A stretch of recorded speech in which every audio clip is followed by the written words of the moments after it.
part 3 of the series on fixing the flyball spacer on a Onan. So I think we stopped in the last video where I got the engine out of the tractor. I think the footage you're about to watch has been condensed from about 50 minutes of footage.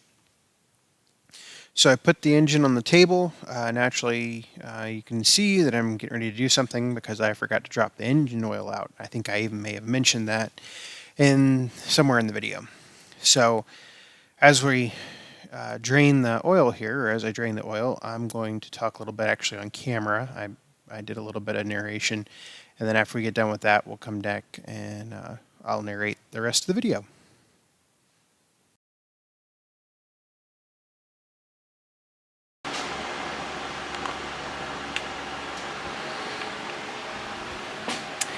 Alright, so I turned one of my fans off so you can hear me talk for a few minutes. I forgot to drain the oil, obviously. I wish I would have done this in the machine, but I forgot to. I knew I was going to forget something. Hopefully I'll talk over the previous section. I think it took me about 35 minutes or 40 minutes to get that engine out. I'll have to go back and look at the camera time.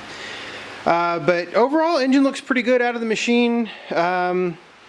I will need to replace the oil pan right there, that foot that came off. So this might turn into a little bit bigger project than I first anticipated. But what I'm going to do first is we're going to go ahead, my plan of attack, after I get this off, you can see I have it sitting up on blocks. The reason I have it sitting on the blocks is the starter solenoid. You need about 2.5 inches, so 2x4 works really well. For some reason I've lost my normal 2x4s that I use. But anyway, yeah, so we're gonna pull the drive shaft off. I gotta pull a lot of the I'll go ahead and I think I'm just gonna pull all the tin off the engine. That way I can really assess how clean it is and everything else, and if I need to I can clean it. So as soon as the oil drains, I will put you all back on the I'm not going to replace the fuel or the oil filter, I don't think, since it's only got about 2 hours on it. I don't think that needs to be done. So put you all back up on the tripod, and as soon as the oil drains, we'll get back to work.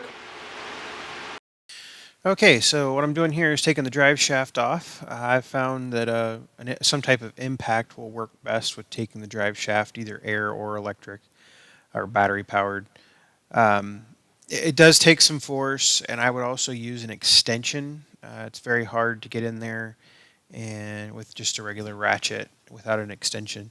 You can lock the flywheel. That is very possible. So you could just use a regular ratchet. After I took the drive shaft off, now I'm going around and I'm working on taking basically all the tin off. You'll need both a 1/2 inch socket and a 3/8 socket. Most of the bolts on the tin are 3/8, and then the ones that on top of the head that hold the engine hangers, the L brackets there, they're a 1/2 inch. So just going around doing all that, taking off everything. You don't have to take off the voltage regulator. You don't have to remove it from the tin. So that's pretty easy. And this is basically just where I kind of do my thing. Be careful, make sure all your bolts, because some of them are longer than others, depending on how many panels they have to go through. Make sure you're paying attention and keeping the bolts in order.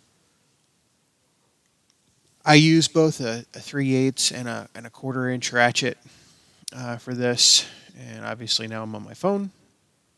Somebody must have sent me a text message. And coming up here in just a second, I remove the front panels first, and then after I remove the front panels, then I remove the flywheel cover. You can see that I think what I was working on there is removing the coil from the engine. That takes a little bit of doing. Make sure you get your wires in the right spot. Just set the coil off to the side.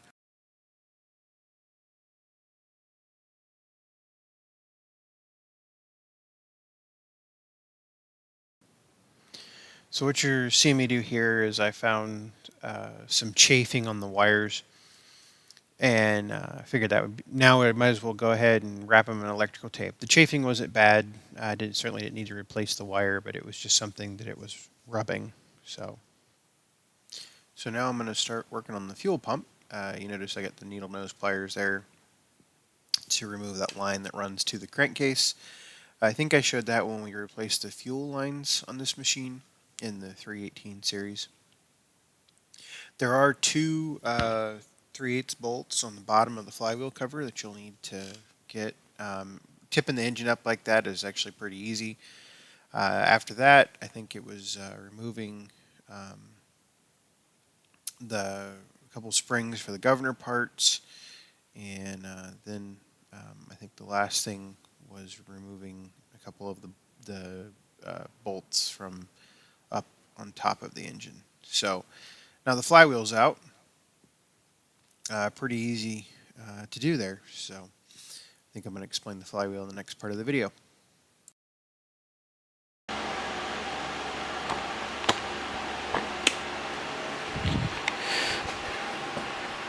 Alright, all the tin is off. Actually, the engine is pretty clean. At least I don't see anything that's too concerning. I don't see any leaks or anything like that, so that's certainly exciting or encouraging. So the next thing I'm going to do is we're going to take the flywheel off. What we're after is, that's the governor shaft right there. Oops, sorry about the camera. That's the governor shaft right there. We're not going to do anything with it. Here is our replacement part, or what we're going to rob our replacement from.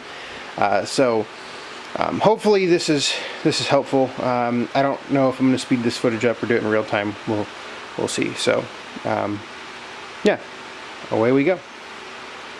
Gotta find my puller. So this will be actually the last part of this video, is pulling the flywheel.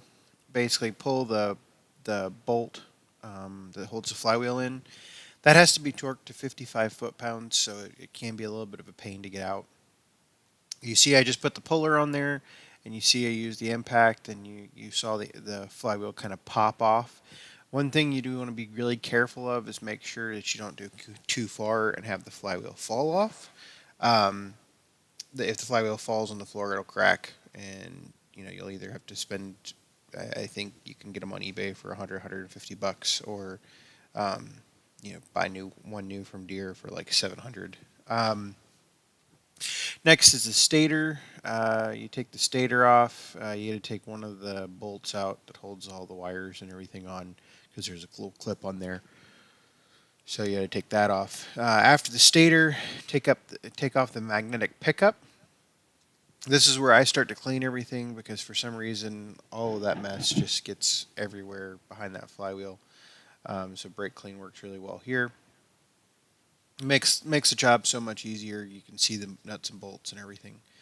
So now I've got the magnetic pickup off, and now the next thing that I would remove is the ring on the crankshaft there, the gray thing. And you see I'm putting the bolts back in, just that way I don't lose the bolts as I go through this. So what we're going to do is I'm going to get a screwdriver, and I can't remember what I was doing up front of the engine. But anyway, get the screwdriver out. It just takes a little while to get off. Now you have to get the flywheel key off. Make sure you take the flywheel key off. I haven't done it yet. I can't remember when I did it. I've seen a number of people that have tried to take the timing cover off without taking the flywheel key out, which does not work. You'll ruin your seal on your engine. So now I just noticed the flywheel key. So be sure to do that. It's an odd-shaped key. A very small screwdriver and a light tap will get it done. So that's it for this video. I figure I'm going to break it up, and yeah, wait for the next part. Thanks for watching.